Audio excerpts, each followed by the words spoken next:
निवडणूक खर्चात तफावत, महायुतीचे उमेदवार संजय पाटील यांना प्रशासनाकडून नोटीस, 48 तासात खुलासा करण्याचा प्रशासनाचे आदेश।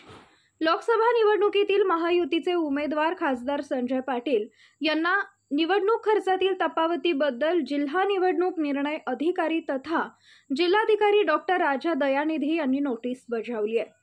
खर्चाच्या नोंदवहीतील नोंदी आणि निवडणूक प्रशासनाला सादर केलेल्या खर्चाच्या तपशिलात 2 लाखांची तफावत असल्याचं नोटिशीत म्हटलंय। याबाबत 48 तासात खुलासा करण्याचे आदेश दिलेत। उमेदवारांनी दररोजच्या खर्चाच्या नोंदी एका स्वतंत्र नोंदवहीत ठेवायचे।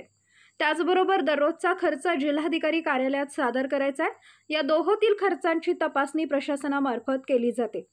पाटील यांच्या खर्चाची प्रथम तपासणी प्रभारी निवडणूक निरीक्षकांच्या पथकाकडून 26 एप्रिल रोजी करण्यात आली। त्यामध्ये 2 लाखांची तफावत आढळली। जिल्हाधिकारी कार्यालयातील खर्च संनियंत्रण कक्षात सादर केलेल्या लेख्यानुसार 9,02,508 रुपये खर्च झाल्याचं म्हटलंय।